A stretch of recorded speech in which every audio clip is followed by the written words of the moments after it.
반갑습니다. 제가 이 강한중앙교 강단에 자주는 쓰지 않지만 가끔은 씁니다. 우리 담임 목사님께서 언제 불러주실지 몰라서 항상 대기하고 있습니다. 이번에 안식을 가신다고 하는 소식을 연초에 들어서 그때쯤에 내가 한번 부르겠구나. 그러면 준비하고 있어야지 하고 말씀 준비를 열심히 했습니다. 마침 제가 한서병원에 우리 오후에 3시에 이제 예배가 있는데 그 병원에 예배할 때에 제가 이제 한 성경책을 선택해서 강해 설교를 하는데 그때 사도행전을 하고 있어서 사도행전 중에 하나 해야 되겠다 하며 기도하면서 열심히 주는데 한 부분에서 너무 은혜를 받은 본문이 있어서 그걸 준비를 했습니다. 이거 하면 되겠지. 그래서 아니나 다를까 김 목사님이 저보고 박 목사 한 주간 수고해 주게 해서 네 알겠습니다. 속으로는 준비 다 됐어. 목사님 떠나고 첫 주에 우리 박수민 목사님이 제가 할 본문을 가지고 설교했습니다. 제가 사도행전 20장 유두고의 죽음을 가지고 하나님의 계획을 선포하려고 준비를 다 했습니다. 완벽하게 했습니다. 그리고 주일날 왔는데 주보를 딱 봤는데 사도행전 20장이었습니다. 그래서 제가 기도했습니다. 하나님 이건 아니잖아요. 은혜를 주시면 저에게만 주지 왜 저 박 목사에게까지 같이 주십니까? 이건 아니잖아요. 이렇게 기도를 했습니다. 그래도 어떻게 합니까? 다시 이제 사도행전은 두고 성경을 또 펴고 열심히 읽었더니 오늘 창세기 본문이 들어왔어요. 하나님 이 말씀을 가지고 열심히 준비하겠습니다. 열심히 준비했습니다. 열심히 준비해서 우리 아이들한테 다 아빠가 이렇게 열심히 할 거야 그랬더니 우리 아이들이 그 다음 주일인가 와서 제게 그래요. 오늘 우리 홍담인 목사님이요 요셉 이야기 가지고 설교했는데 너무 은혜가 됐어요. 하나님이 형통하게 하심을 가지고 설교했어요. 제가 또 한번 좌절했습니다. 하나님 진짜 이건 아니잖아요.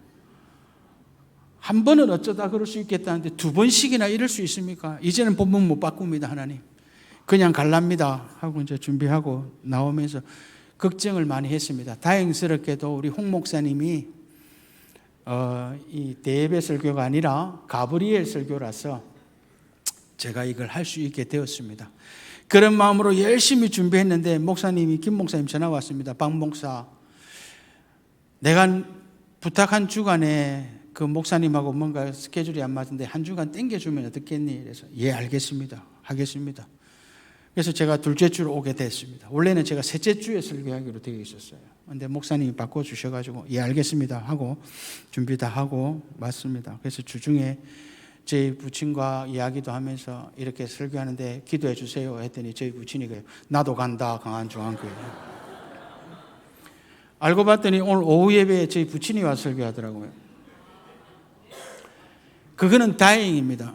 왜냐하면 제가 오전 설교에서 실패하면 부친이 와서 오후에 와서 다 메워주실 거기 때문에 그거는 그나마 다행인데 여하튼 저는 이 강한중앙교회 설교하면 긴장도 되고 많은 부담이 됩니다. 그런데 하나님이 은혜 주시리라 믿습니다. 왜냐하면 우리 하나님은 우리가 형통하기를 원하시는 분이기 때문에 그렇습니다. 형통이라고 할 때 여러분은 무엇이라고 생각하십니까? 형통의 사전적 의미는 모든 일이 뜻과 같이 잘 되어 가는 것이라고 되어 있습니다. 자기가 생각한 대로 내가 계획한 대로 일들이 잘 술술 풀려가는 것, 그것을 일반적으로 형통이라고 합니다. 그 형통에는 물질적인 것이 따라오고요. 그 형통에는 권력과 명예가 따라오는 것으로 일반적으로 사람들은 이야기합니다. 즉, 그 형태에는 성공과 번영을 뜻하기 때문에 그렇습니다. 성경에도 형통이라는 단어가 나옵니다. 오늘 본문만 해도 형통이라는 단어가 3번 나옵니다. 성경에서 말하는 형통과 세상의 형통은 다를까요? 아니면 같을까요?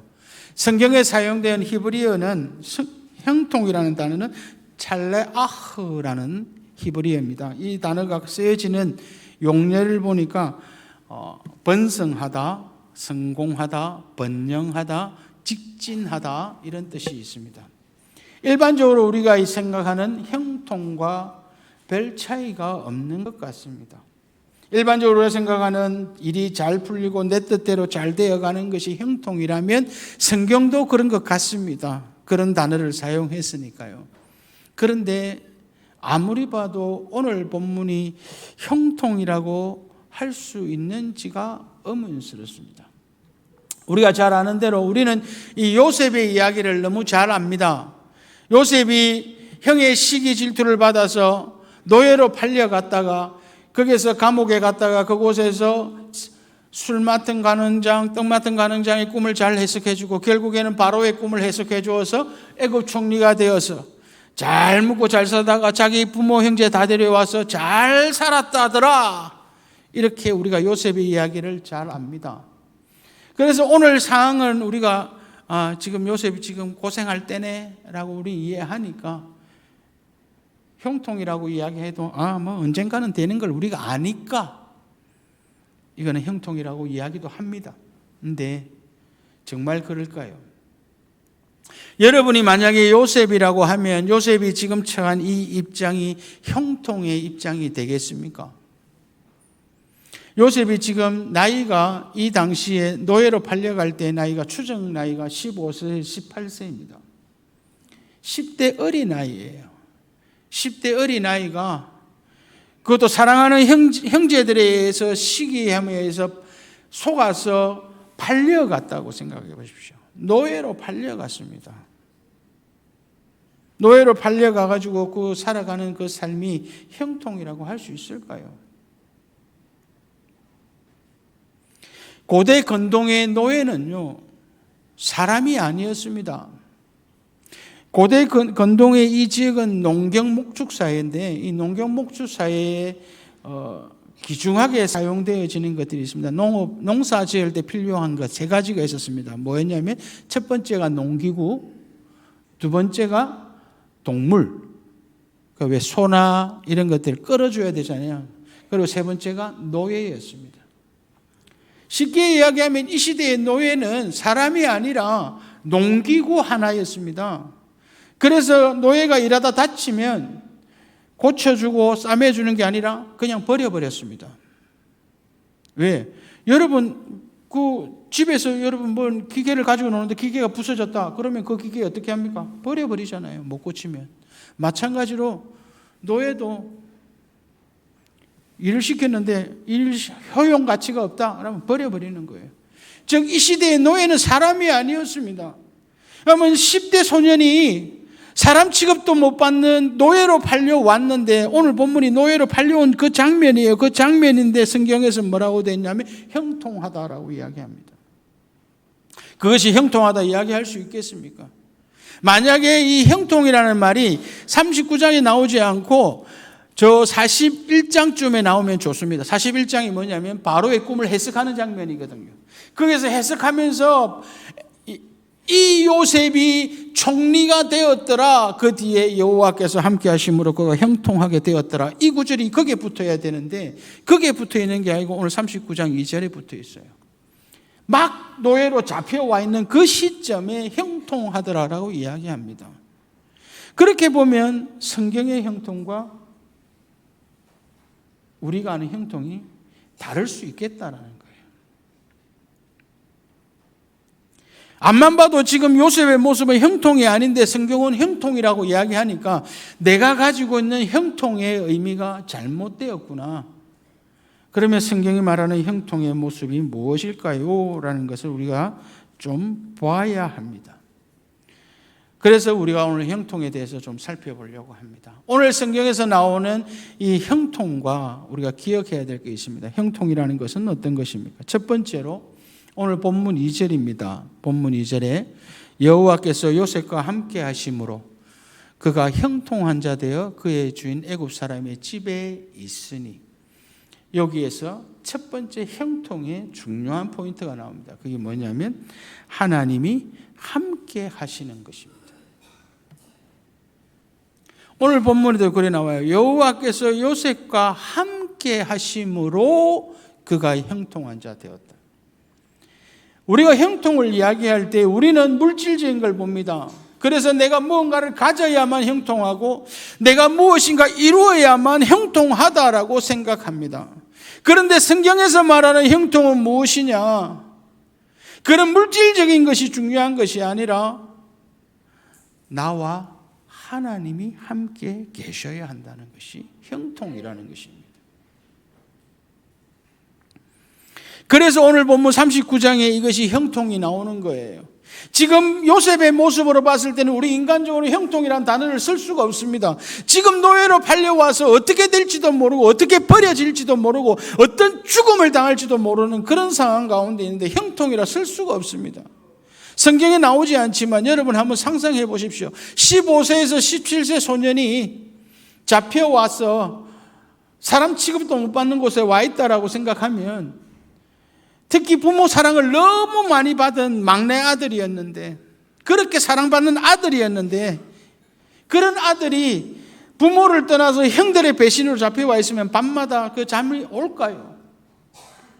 아마 몰라도 성경에 나오지 않지만 밤새도록 울지 않을까요?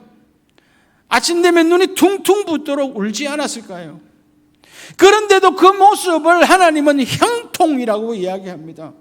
우리 인간의 모습으로는 형통이 아니지만 하나님이 함께 계시는 것이 형통이라는 걸 강조하고 계시는 거예요. 여러분, 이거는 또 다른 말로 하면 내가 처한 상황이 어떠한 상황이라도 형통하다라는 사실을 기억해야 한다는 것입니다. 그곳에 하나님이 함께 계시기만 하면 말입니다. 내가 처한 상황이 지금 남들이 봐도 너무 어려운 상황이에요.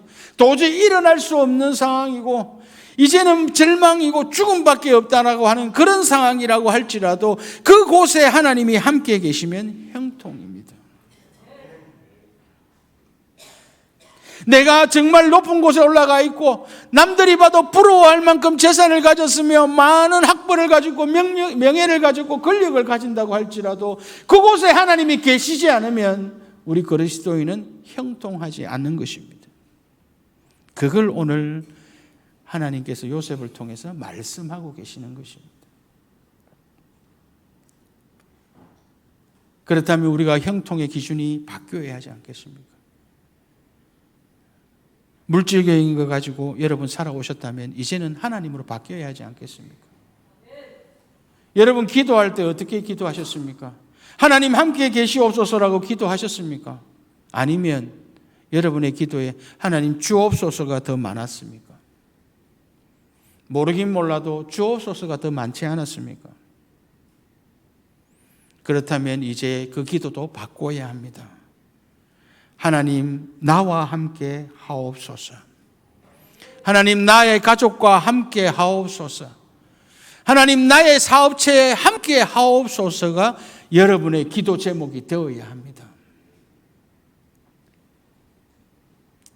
여러분의 자녀가 잘 되기를 원하십니까? 그러면 우리 아이 공부 잘하게 해주옵소서 기도하지 마십시오.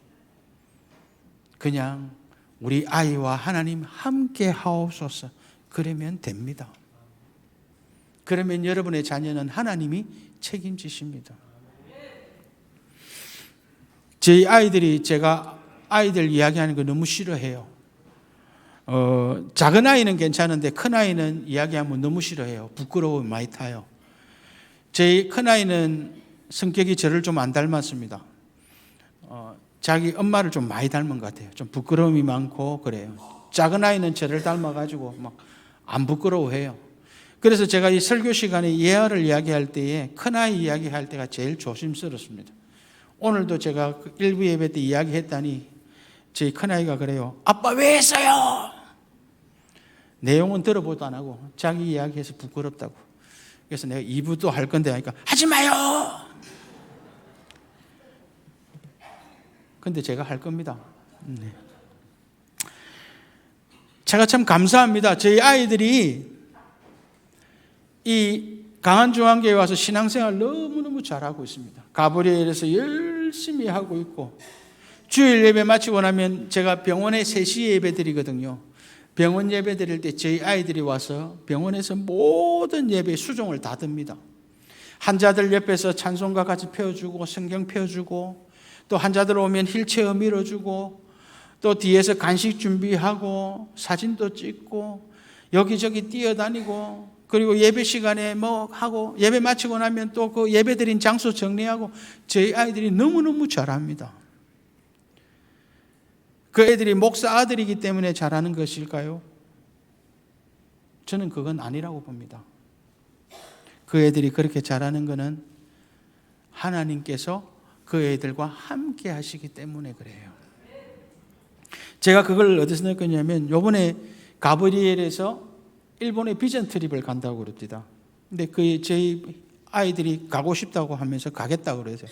그래서 제가 어떻게 가라 그랬는데 문제가 생겼습니다. 저희 큰아이가 대연고등학교를 다니거든요. 남구에서요, 대연고등학교가 공부를 제일 빡시게 시킵니다. 맞죠, 목사님? 목사님이 대연고등학교 나오셨거든요. 그래서 부모들이 제일 좋아하는 학교가 대연고등학교고요, 학생들이 제일 싫어하는 학교가 대연고등학교입니다. 부모 입장에서 공부 많이 시키고 빡시게 시키기가 좋아하는데, 학생들 입장에서 너무 빡시게 시키니까 싫어하죠. 우리 아이가 저희 담임한테 이야기한 거예요. 선생님, 제가 8월 1일 며칠 날 교회에서 비전 트립을 가는데 가고 싶습니다. 가도 되겠습니까? 이랬더니 선생님이 그랬대요. 교회 수련회나 이런 것 따위는 너에게 허락해 줄 수 있는 상황이 아니야. 단칼에 거절하고 왔어요. 그래서 아이가 왔어요. 와서 아빠, 선생님이 가지 말래요. 그래, 안 갈 거야. 그러니까 가고 싶어요. 어떻게 하고? 기도해 봅시다. 그래서 기도를 한 거예요. 그래서 제가 선생님한테 전화드렸어요. 선생님한테 전화했더니 선생님이 똑같이 이야기해요. 교회 수련회와 이런 것은 저희들이 학교에서 허락하지 않고, 그리고 이런 걸 가지고 학교 공부를 하면 이렇게 막으면 안 됩니다라고 이야기하더라고요. 그래서 제가, 선생님, 제가 목사입니다.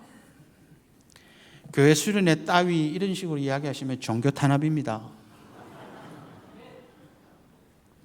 아이가 교회 수련회 가는 것도 그 아이의 어떤 인격 수양을 위해서도 필요한 거고요. 교회 수련회 따위라고 이야기해서 교회를 폄하하시면 안 됩니다라고 이야기했더니 선생님이 하들짝 놀랐어요. 아버님 그 이야기가 아니고요. 아버님 그 이야기가 아니고요. 그래서 보내주시겠습니까? 안 보내주시겠습니까? 그 선생님께서 한번 생각해 보겠다고 하더니 아이하고 방법을 만들어 왔어요.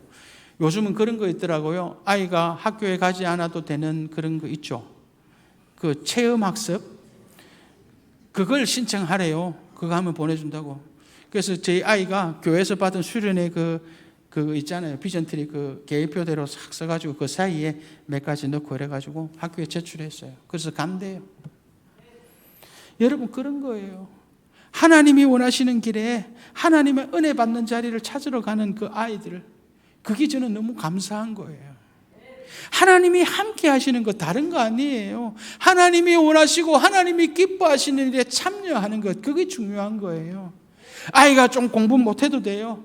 아이가 조금 성적은 떨어져도 돼요. 그런데 그 아이가 하나님과 함께하고 있으면 하나님이 그 아이를 언젠가는 들어서 사용하실 거라니까요. 하나님이 함께 하시는 게 중요한 거예요. 여러분의 자녀가 서울대를 가고 여러분의 자녀가 대기업을 취업했는데도 하나님이 함께하지 않으면 그건 소용없는 것이에요. 제가 예전에 부교육자 시절에 참 그런 경험을 몇 번 했어요. 애들이 고3 되면 교회를 안 나와. 그런데 기가 찬 거는 교회 중직자 자녀들이 안 나와요. 그래서 그분한테 집사님, 권사님, 장로님, 아이가 교회를 안 나왔는데 왜 안 보내십니까? 그러니까 아이고 고3이라서 학원에 가야 하고 과외를 가야 해서 못 갔습니다. 그래도 예배를 드리셔야죠. 아이고 목사님 1년만 기다려 주이소. 이제 대학 가서 신앙생활 때 열심히 할 겁니다. 아니요. 그 1년 동안 그 아이의 신앙은 바닥이 가버려요. 주일엔 예배 안 드려도 되는 신앙이 되어버리는 거예요. 하나님을 예배하는 것이 뒷전이 되어버리는 신앙이 되어버리는 거예요. 여러분, 하나님과 함께하는 그 사람이 성공의 사람이고 오늘 성경에 나온 대로 형통의 사람입니다. 두 번째로 형통의 사람은 어떤 것을 이야기합니까? 오늘 본문의 3절입니다. 그의 주인이 여호와께서 그와 함께 하심을 보며 또 여호와께서 그의 범사에 형통하게 하심을 보았더라. 오늘 본문에서 이 형통에 대해서 3절에는 뭐라고 되어 있습니까? 형통하게 하심이라고 되어 있죠. 요셉이 자기가 스스로 형통하게 되었음이 아니라 누군가가 형통하게 만들었다는 거예요. 그 주어가 뭡니까? 3절에 여호와께서라고 되어 있습니다. 형통의 그 본질적인 두 번째 뜻은 하나님께서 해 주셔야 한다는 것입니다. 구약 성경에 형통이라는 단어가 66번 정도 나옵니다. 그 66번이 나올 때마다 같이 딸려서 나오는 단어가 하나님께서, 하나님과 함께, 주 여호와께서, 주께서라는 단어들이 함께 나옵니다. 우리는 형통이라고 이야기할 때 내가 할 수 있다라고 착각하는 사람들이 많이 있습니다. 그래도 내가 이 정도 하면 할 수 있지. 내가 돈이 이 정도 있는데 할 수 있지. 내가 사회적 위치가 이 정도면 할 수 있지. 내가 권력이 이만큼 있으니까 충분히 할 수 있을 거야. 여러분, 참으로 그렇던가요? 오늘 이 본문 사건을 한번 보실까요? 요셉이 어떻게 됐습니까? 형에게 속아서 팔려서 지금 이 노예로 왔잖아요. 노예로 왔는데 이 노예, 하필이면 노예의 보디발이라는 장군 집에 오게 돼서 그곳에서 인정을 받아서 가정 총무까지 올라가는 것이 되었어요. 만약에 여러분이 요셉이라면 그까지 올라갈 거라고 여러분이 그렇게 계획하고 준비하시겠습니까? 내가 집에 있을 때 형이 나를 속여서 팔 거니까 팔리기 전에 내가 어디 가면 노예로 살 건데 열심히 하려면 지금부터 준비해야 돼 하고 열심히 준비하고 왔습니까? 요셉은 그런 장면이 한 번도 나오질 않습니다. 팔려가가지고도 내가 이에서 열심히 하면 내가 이렇게 될 거야 하고 자기가 규모를 세우고 계획을 세우고 이렇게 할 거야 라고 했습니까? 없습니다. 오히려 요셉은요, 거기에 와서도 더 고생하고 더 힘들었어요. 오늘 우리 뒤에도 계속 나오지만 어떻게 해요? 요셉의 주인 보디발의 아내가 요셉을 자꾸 유혹합니다. 너 나하고 같이 한번 자자. 어떻게 하든지 유혹합니다. 요셉은 거기서 최선을 다하고 싶어서 자기는 발버둥 치고 몸부림쳤는데요. 됩니까? 안 되잖아요. 결국 어떻게 됐어요? 그 보디발의 아내가 그를 거짓으로 고발해서 감옥에 또 갔잖아요. 이거예요. 자기가 하면요 안 돼요. 자기가 발버둥 치면 안 돼요. 누가 해주셔야 돼요? 하나님이 해주셔야 되는 거예요. 그 하나님이 어떤 분입니까? 이 세상 모든 만물을 창조하신 창조주시고요, 이 세상 모든 만물을 다스리고 계시는 섭리의 하나님이세요. 그 하나님이 해주셔야만 형통이라는 단어를 쓸 수가 있는 거예요. 내가 하면 이 일은 할 수가 없어요. 요셉의 인생을 여러분이 재단한다고 해보십시오. 한번 만들어 보십시오. 어떻게 하겠습니까? 요셉을 잡아서 그렇게 해서 이 집에 보내가지고 이 집에서 노예로 살다가 자기 그 주인에게 거짓으로 당해서 저 감옥에 넣어서 그 감옥에서 술 맡은 가는 장, 떡 맡은 가는 장 만나게 해서 꿈을 해석하게 했다가 그 사람이 잠깐 잊어버렸다 다시 생각나게 해서 바로에게 꿈을 해석해서 총리가 되게 한다. 이걸 여러분 어떻게 만드시겠습니까? 어떻게 사람들을 만나게 하고 어떻게 장소를 섭외하고 어떻게 그곳에 그것을 넣겠습니까? 불가능하잖아요. 그런데 그게 가능하신 분이 딱 한 분 있는데 누구세요? 바로 우리 하나님이신 거예요. 하나님이 하시면 되는 거예요. 우리는 할 수 없으나 하나님이 하시면 됩니다. 그래서 오늘 본문에도 하나님께서, 여호와께서 그의 범사에 형통하게 하심. 여러분이 노력해서 형통해지는 일은 절대로 없습니다. 조금 여러분이 열심히 하면 돈은 조금 더 잘 벌 수 있습니다. 여러분이 조금 더 열심히 하면 사람들에게 조금 인정은 받을 수 있습니다. 그러나 그것이 전부입니까? 우리 인생은 길게 살아야 요즘은 의학이 발달해서 120년이라고 그러잖아요. 그걸로 끝입니까? 우리의 생은요, 영원한 생이 있는 거예요. 하나님이 우리에게 영생을 주셨잖아요. 영원한 생명을 주셨잖아요. 그 영원한 생에서 120년, 여러분이 길다란 자를 가지고 쭉 나누고 이걸 영생이라고 했을 때에, 이 정도 되면 영생이라고 했을 때 여러분이 거기에서 120년을 표시하면 얼마큼 될까요? 점도 안 될걸요. 이 정도 긴 자에서도 점도 안 되는 게 120년이에요. 그 120년을 여러분이 아둥바둥 한다고 해결이 됩니까? 불가능해요. 그런데도 불구하고 하나님은 그 120년의 삶뿐만 아니라 그 영원한 생명까지도 우리에게 허락하시고 인도하고 해주시는 분이 하나님이시라는 거예요. 그 하나님께서 해주시겠다고 하는데 무슨 걱정이 있으세요? 하나님이 다 해주시겠다니까요. 이 세상 만물의 주인이신 하나님이 다 해주시겠다고 하시잖아요. 뭐가 그래 걱정이 많습니까?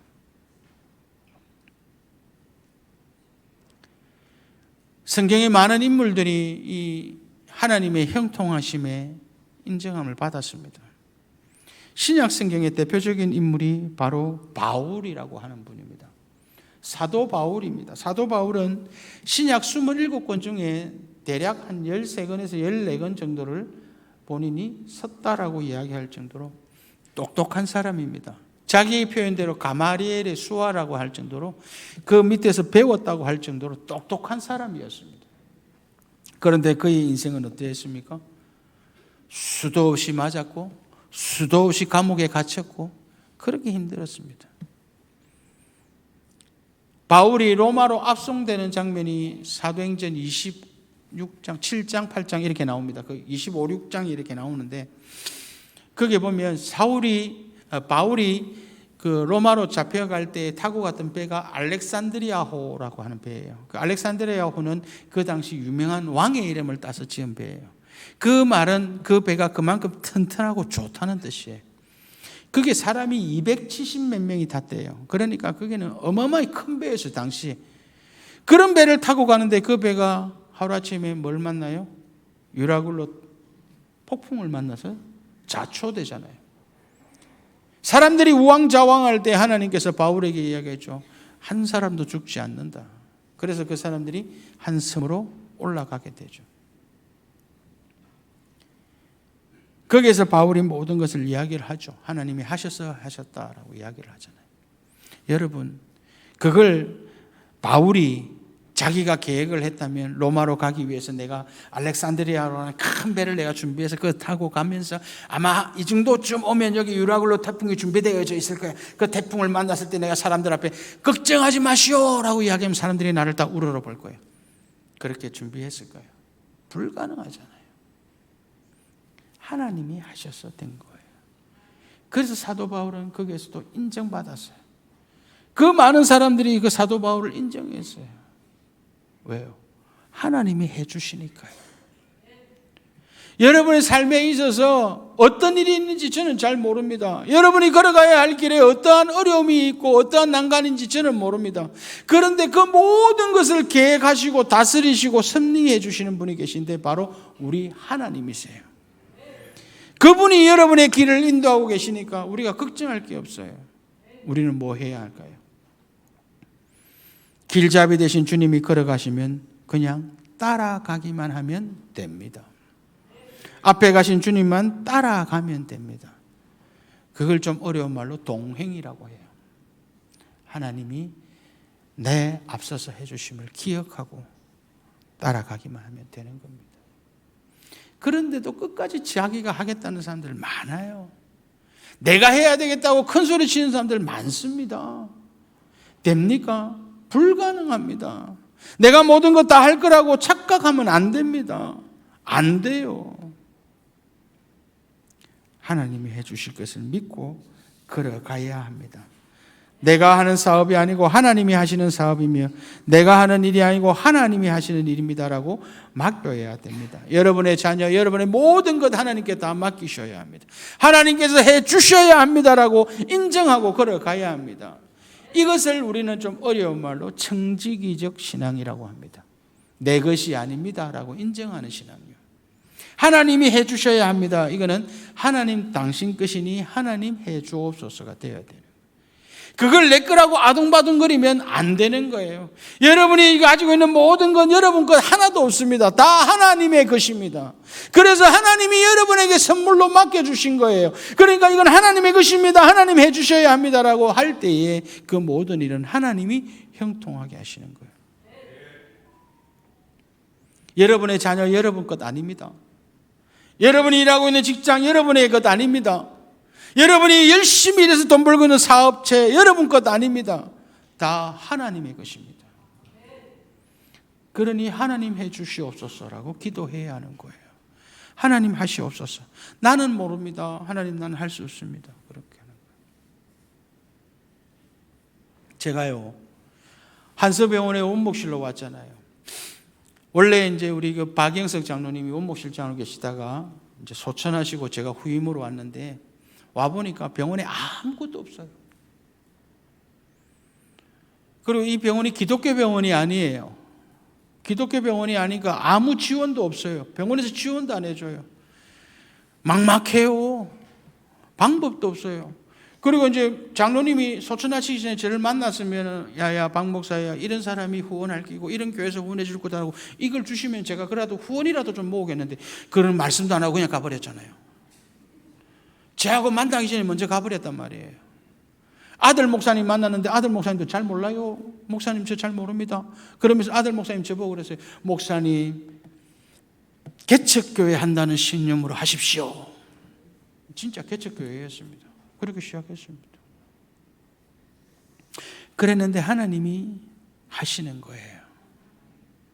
거기에 우리 김종현 원장님이라고 계셨어요.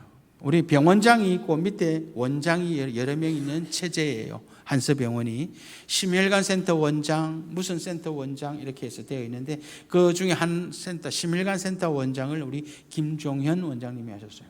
이분은 영안침례교회 장로님이세요. 그런데 이분이 말 그대로 전도에 목숨을 거신 분이에요. 얼마나 목숨을 걸었냐면 영안제일교회에서 전도왕을 했었어요. 아마 그때 제가 그때 예배 때 장례 예배 때 들었는데 박정건 목사님 말씀이 그분이 영안교회에 정착시킨 사람이 400명이 넘는다고 그러더라고요. 그러니까 어마어마하게 전도하신 분이에요. 전도에 목숨을 거는데 그 전도에 목숨 거는 제1번이 어디냐니까 병원이었어요. 그래서 그분의 소원이 뭐였냐면 한서병원을 교회로 바꾸는 게 소원이었어요. 병원에서 환자들을 고치면서 하나님의 예배가 드려지는 그곳이 되어지기를 원합니다라고 기도를 했는데 그러면서 저를 만나신 거예요. 그러면서 저보고 그래요. 목사님 저희 병원에 원목으로 꼭 오십시오. 저는 다른 거는 못해도 목사님 뒤에서 열심히 후원하겠습니다. 그래서 그분이 저를 후원해 줬어요. 후원 정말 잘해 주셨어요. 그분은요 환자분한테 가가지고 열심히 하셔야 된다고 예수 믿으셔야 한다고 해서 막 전도해요. 그럼 예수 믿겠다 하면 저한테 전화 와요. 목사님 내려오이소. 내려가면 목사님 기도해 주이소. 기도 빡빡시게 하면 그분이 예수 믿는다고 다음 주에 되면 영안교회에서 등록회가 있어요. 그렇게 전도하고 나서 그분에게 그래요. 성도님 하나님이 저를 만나게 살려주셨으니까 뭐 해야 될까요? 전도해야죠. 우리 원목실 지원하세요. 그래서 그분들이 저를 또 지원해줘요. 그렇게 지원해 주신 분이 어마어마하게 많아요. 그런데 그분들 제가 이름을 한 명도 모릅니다. 왜냐니까 이 원장님이요 그걸 싹 다 모아가지고요 한꺼번에 영안교회 선교부에서 받아가지고 저한테 한꺼번에 영안교회 이름으로 들어와요. 그래서 제가 누가 얼마 했는지 몰라요. 싹 모아서 영안교회에서 그런데요 제가 알아봤더니 영안교회에 그 선교 헌금 했고 갈로 했고 사람들이 그런데요 원목실 딱 적으면 저한테 보내는 거래요. 갈로하고 한서병원 적으면 저한테 보내는 거래요. 그거는 교회에서 선교부에서 헌금으로 딱 모아놨다가 한꺼번에 저한테 한꺼번에 다 보내준대요. 그래서 그게 누가 보낸지를 몰라요. 그렇게 해서 제가 열심히 사역했습니다. 한 번도 제가 사역하면서 10원짜리 하나 모자라 본 적이 없어요. 제가 돈이 없다고 하나님 돈 안 주면 나 일 안 해요 떼는 걸 분명히 우리 하나님 아시거든요. 제가 주특기가 그거잖아요. 하나님 주시는 만큼 합니다라고 하는 게 제 주특기거든요. 제가 중국 선교사에 있을 때부터 그랬어요. 하나님 돈 안 주면 저는 안 해요. 한국 갑니다 소리를 잘했거든요. 그러니까 하나님이 내가 한스병원 갔을 때 어떻게 생각해요? 저것도 또 도망간다. 저거 가만히 있어야 된다. 그래서 사람들을 모아주신 거예요. 그래서 딱 주시는 만큼만 해요. 그랬더니 지금까지 하나님은 한 번도 쉬지 않고 정확하게 완벽하게 채워주셨어요. 누구를 통해서? 그 원장님을 통해서. 그런데 그분이 2년 전에 갑자기 병에 걸려버렸어요. 췌장암에 걸렸어요. 그것도 치료가 너무 어렵다는 췌장암에. 다행히도 2기였어요. 그래서 서울 세브란스에 가서 수술 받고 와서 완치 판정을 받았어요. 내려와가지고 저보고 그래요. 막 신이 나고 목사님 이제 되십니다. 더 열심히 하겠습니다. 목사님 해보이시다. 항암 치료에 머리 다 빠져가처럼 해보이시다 하면서 가발 쓰고 막 엄청나게 열심히 했는데 이놈의 암이 재발해버렸어요. 근데 그 처음 났던 그 부위에 또 난 거예요. 의사가 이제는 손 쓸 방법이 없대요. 나중에는 이 암이 머리까지 전이가 됐어요. 이 원장님이 저한테 전화 왔어요. 목사님, 앞이 안 보입니다. 왜 그래요? 암이 머리에 전이되는 법이 시신경을 건드려갖고 앞이 안 보인대. 그리고 목사님, 제가 일어나지를 못하겠어요. 하체가 마비돼 버렸어요. 그리고 얼마 있다가 천국 갔어요. 제가 그분 소천하시는 소식 듣고 제가 하나님 앞에 어마어마하게 울었습니다. 그리고 따졌습니다. 하나님 이건 아니잖아요. 나를 이곳에 보내셨으면 일할 수 있도록 만들어 주신다며, 하나님이 함께 하신다며, 하나님이 일하신다며, 이거는 아니잖아요 라고 이야기하면 펑펑 울면서 따지며 울었습니다. 장례식장에서도 그랬고 집에 와서 기도할 때마다 울었습니다. 하나님 이건 아니잖냐고 막 소리 질렀습니다. 그때 하나님이 제게 들려준 그 한마디가 지금도 기억납니다. 박 목사, 네 사역 네가 하나. 그 말에 제가 다 녹았어요. 아, 내가 하는 게 아니었지. 내가 그 사람 보고 하는 게 아니고, 그 김 원장이 하는 거 보고 하는 게 아니고, 나의 앞서서 일하고 계시는 하나님을 바라보고 일해야 되는데 내가 사람을 바라봤구나. 하나님 잘못했습니다. 하나님이 하셔야 합니다. 제가 하는 게 아니에요. 여러분 그렇게 이야기하잖아요. 우리가 형통이라고 이야기할 때 하나님이 함께 하시고 하나님이 하셔야 합니다라고 하면 우리는 속으로 그러죠. 아이고 누가 하는 건 몰라요. 그런데 그렇게 한다고 뭐가 달라집니까? 그래서 오늘 우리 본문에 그 이야기가 나오는 거예요. 형통의 세 번째 중요한 거예요. 3절에 그의 주인이 여호와께서 그와 함께 하심을 보며 또 여호와께서 그의 범사에 형통하게 하심을 보았더라. 하나님의 형통하게 하심은요, 내가 형통하다는 것을 주변 사람이 알도록 해주십니다. 이게 중요한 거예요. 내가 하게 되면 형통하다는 걸 내가 자랑해야 되잖아요. 내가 이만큼 벌었어, 내가 이만큼 했어 라고 이야기해야 되는데, 하나님이 형통하게 해주시면 내가 자랑할 필요가 없어요. 하나님이 알게 해주신다는 거예요. 내 주변 사람들이 나를 보면 아 하나님이 일하고 계시는구나, 내 주변 사람들이 나를 보면 아 하나님이 함께하고 계시는구나를 알게 해주신다는 거예요. 우리 인간들이 얼마나 의심이 많아요. 형통하게 해주신다면서 하나님 이건 아니잖아요. 제가 잘하는 거잖아요. 하나님 이건 아니잖아요. 많이 따지고 많이 울고 많이 그러는데 하나님이 알고 계시는 거예요. 박 목사야 걱정하지 마. 네가 나하고 일하고 있는 거, 내가 너와 함께 하고 있고 내가 너를 위해서 일하고 있는 걸 사람들이 다 알게 해줄게. 걱정하지 마. 이게 하나님의 형통함이에요. 여러분의 모든 문제가, 여러분의 앞에 있는 모든 일들이 내가 할 수 없고 내가 아무것도 못하겠다고 주저앉아 있을 때, 사람들이 나를 향해서 손가락질할 때에 그 손가락질이 하나님을 향하고 있는 거예요. 하나님이 감히 나의 자녀에게 하며 하나님이 우리의 길을 만들어 가시는 거예요. 그게 하나님의 형통이에요. 다른 사람들이 그걸 볼 때 하나님이 형통하게 하심을 볼 수 있다는 거예요. 그래서 제가 병원에서 항상 그 환자들을 신방할 때마다 꼭 기도를 그렇게 해요. 하나님, 이분을 통해서 하나님이 살아계심을 보게 하여 주옵소서. 여러분, 그거예요. 여러분의 모든 것은 하나님이 해주시는 거예요. 그러니까 당당하게 걸어가십시오. 절대로 포기하지 마시고 주저앉지 마십시오. 이제 말씀을 정리합니다. 하나님 앞에서 우리가 형통해야 하지 않겠습니까? 사람이 주는 형통, 그거는 한계가 있습니다. 하나님이 해 주셔야 합니다. 하나님이 함께 계셔야 하고 하나님이 만들어 주셔야 합니다. 그럴 때 모든 사람들이 하나님이 일하고 계시는가를 알게 되는 것입니다. 그런 형통을 우리가 누려야 할 것입니다. 우리 강한중앙교회가 누려야 할 것입니다. 그래서 많은 사람들이 강한중앙교회 하면 하나님이 일하시는 교회, 그 교회 성도들은 하나님이 형통하게 하는 성도들이야 라고 인정받는 귀한 주의 백성들 다 되시기를 말씀 받들어 축원을 드립니다. 기도합니다. 하나님이여,